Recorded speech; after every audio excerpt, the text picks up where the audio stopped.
Well, hello, friends and family. It is Friday. That's right. You made it all week. God kept you and protected you and preserved you. And I trust it's been a good week.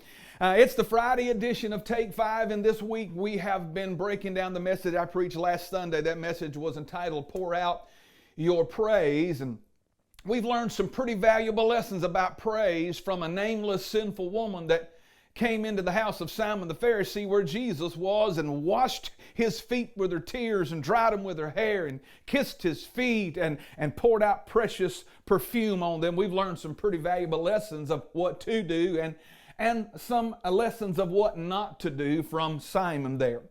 Two more things I want to talk to you about before we wind this week of Take 5 up.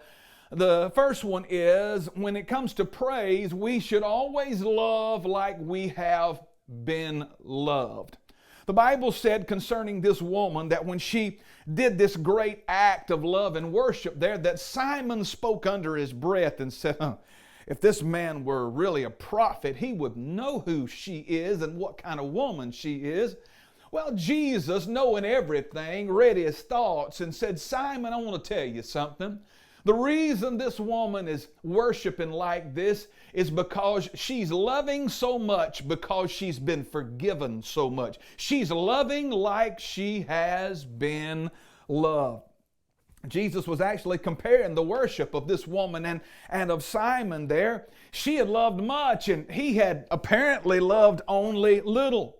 He had shown such little love because he was self-righteous. He didn't give Jesus preeminence in the house. He wasn't broken in spirit, and he had either forgotten that he was forgiven from his sins or he didn't think he had any in the first place. I tell you, you'll still find some folk in the church like that.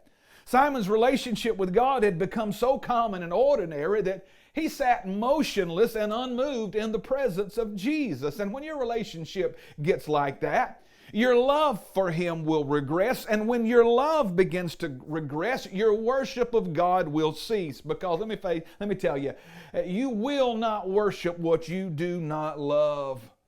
This woman loved and worshiped so much because she remembered how much she had been forgiven. She knew where she was when Jesus found her and knew that if it wasn't for the mercy of the Lord, she'd still be lost. That's you and me. That's our story. That's our testimony. That's why we should have no problem pouring extravagant praise on the Lord when we gather, because if we love like we've been loved, we know that He bankrupted heaven just so He could save us. The last thing is praise reciprocates peace.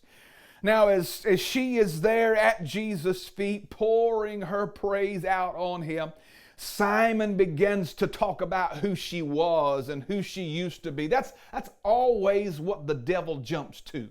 He always wants to remind us of what we've been or where we've been or how we are not worthy. And the fact is, we all have a jaded past. We've all got that dark past. We all were in sin. But thank God He delivered us, and we are worthy because of Him. That's the only thing. It's because of Him. And so while Simon was saying this, she was pouring out her praise, and there sits Jesus in between this woman that's worshiping, in between her and her enemies. Here He sits, and while she's pouring out praise on Him, He's reciprocating peace back to her. And He says, hey, look here, sister, don't worry about what they're saying. Your faith has saved you. Go in peace.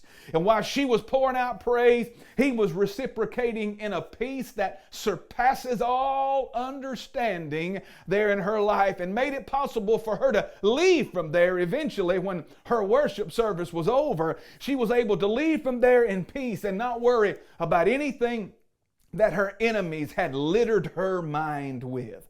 I want to encourage you today, when we gather this weekend for worship, let's come in and worship like this woman. Let's come in truly interested in the Christ that we've invited.